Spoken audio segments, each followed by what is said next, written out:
Salaamaaleykum maa ngi nuyu ñëpp di bëgg ñëpp di ziar ñëpp di màggalaat ñëpp. Je vais faire une toute petite intervention par rapport aux faits qui se sont déroulés hier. Le sort qui a été réservé au président Ousmane Sonko. Et c'est déplorable. Non seulement c'est déplorable, mais quand même c'est une gifle et à la fois une balafre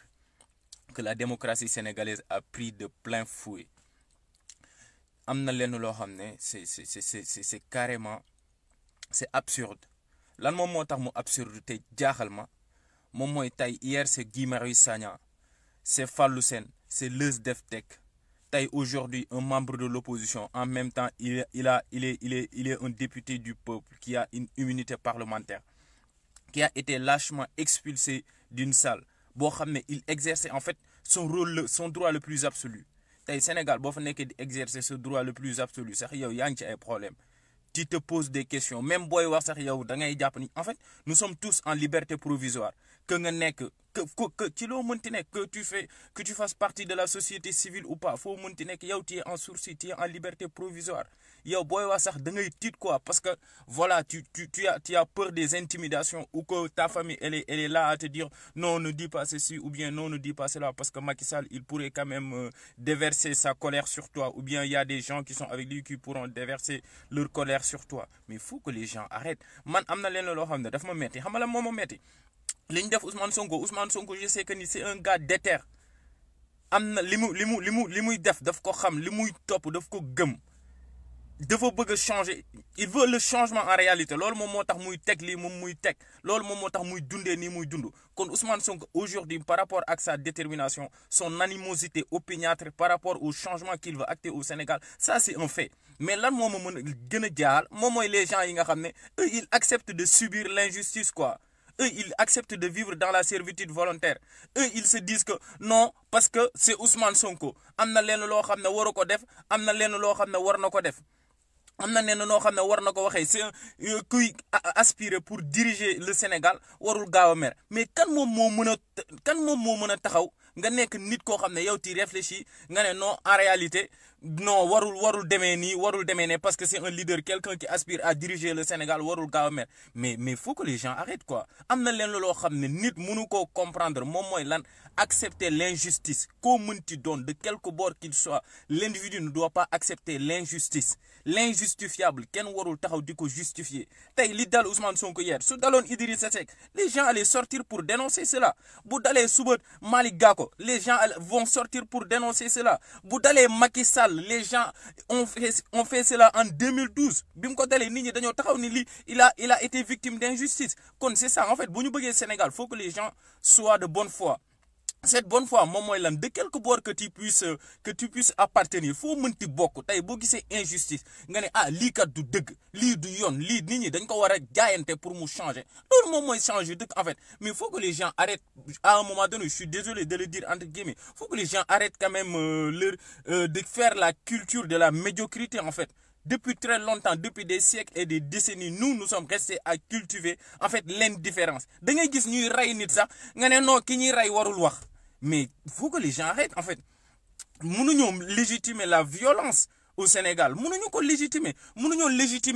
quand même l'abus de pouvoir bi nga xam ne moom la ñu suñu dirigeants yi di teg tey boo xoolee Guy Marius Sagna ak ñi ñu jàpp dugal leen ci kaso bi mais effectivement ba tey bàyyiwuñu leen te teguñu ko ci lenn loo xam ne maanaam xel ak loo xam ne loi ak loo xam ne yoon nangu na ko mën na koo justifier un droit qui est constitutionnalisé. Un droit qui est porté par la charte suprême de notre nation loo xam ne moom moo ko garantir ñu jàpp ci nit mu exercer droit boobu ñu jàpp ko ci tëj ko boobu ba tey kenn yéeyu ci kenn yàbbiwu ci mais après ñu jëlaat ci yeneen léegi ci opposants yi la ñuy ñëw pour di dal seen kaw mais il faut que les gens arrêtent en fait les gens faut que nit ñi en fait nekk ay nitu dëgg man loolu laa gëm faut gars yi nekk ay nitu dëgg xam en fait li ñuy dund loolu moom mooy lan ñu nekk ay nitu dëgg foo mënti bokk que tu sois de Pastef que tu sois de APR que tu sois de Rewmi que tu sois ci beneen parti foo mënti bokk boo gisee lu dul dëgg loo xam ne injustice la ñu koy teg nit mais da nga ko war a dénoncer mais loolu moom mooy tax le continent africain mën a changer aujourd'hui mais ñu nekk ci benn continent boo xam ne tey yow foo bokk fi nga bokk yow parce que yow ma sàmm nga àndal mais bu ñuy teg loo xam ne lu metti ma demba non ma demba lañ ko teg man je me retire quoi ça ne m'interpelle pas ça ne me dérange pas mais en fait avec ces comportements comment voulez-vous que l'Afrique change un jour mais loolu du changer le continent africain aujourd'hui nous avons besoin des institutions fortes ñun nous avons besoin dañoo soxla loolu noonu dañoo soxla ay institutions yu fortes dañoo soxla en fait un peuple éveillé une jeunesse consciente des dangers yi nga xam ne par exemple le Sénégal mu ngi koy jànkonteel yeneen dëkk di ko jànkonteel tey da ngay gis boo nekkee dans d'autres pays du monde seen président day wax sax wala keneen di wax nit ñi mais ils s'en foutent complètement wala ñuy wax lenn loo xam ne da nga naan mais ñii ndax respecté nañ seen président wala dara or que ni ñun tey boo jugee wax bu ndaw sax wala nga war a exercer loo xam ne maanaam c'est évident sax ñu tere la ko ba pare yéen nit ñi naan non Ousmane Sonko warul gaaw a mer kii aspiré jiite Sénégal warul gaaw a mer les gens faut que vous arrêtez d'être des peureux en fait affaire bi du loolu affaire bi la injustice la kenn warul nangu koo mënti doon foo gis injustice loolu da nga koo war a dénoncer mais loolu man xaw ma ban Afrique la ñu nekk quoi en fait foo mënti bokk ñi nga xam ne ñu ngi ci réseaux sociaux ça me fait très mal nga dugg ci benn site internet gis benn ñu partager le truc là nga gis gars yi naan non dafa gaaw a mer ku gaaw a mer warul jiite Sénégal dugg na fii génn fii mais les gens soyez sérieux quoi soyez sérieux ouvrez vos yeux en fait nit ñi Sénégal man en fait dañoo am ay ils ont des œillères quoi bëgguñu gis dëgg quoi dëgg koo xam ne dañ lay noot koo xam ne dañ lay teg lu métti nga ne non doo wax quoi yow da nga war a noppi parce que non yow ti aspire à jiite Sénégal dugg na fii génn na fii kon da nga war a noppi mais les gens faut qu'ils arrêtent quoi parce que da ngay aspirer jiite Sénégal da nga war a yeru quoi boo gisee lu dul dëgg sax buñ lay teg loo xam ne dafa métti sax non parce que yow ti aspires à diriger le Sénégal un jour tu dois te taire et tu dois accepter de subir l'injustice non mais de façon injustifiée quoi.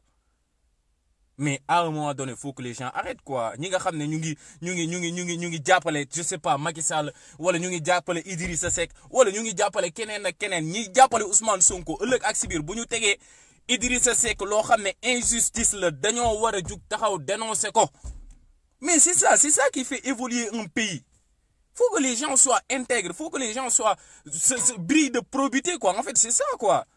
mais injustice nga koy gis noppi naan non kii warul woon wax lii kee warul woon wax lee kee noonu la waroon taxawee moom mooy tey li nga xam ne moo tënk ñoom Guy Marius Sagna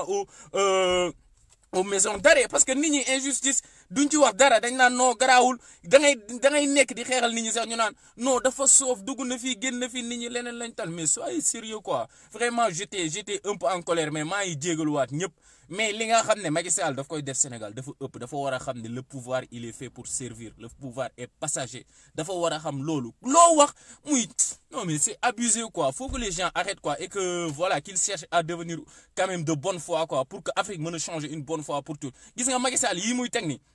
ay nit un opposant koo xam ne il a quand même une légitimité populaire am na un opposant boo xam ne non seulement il a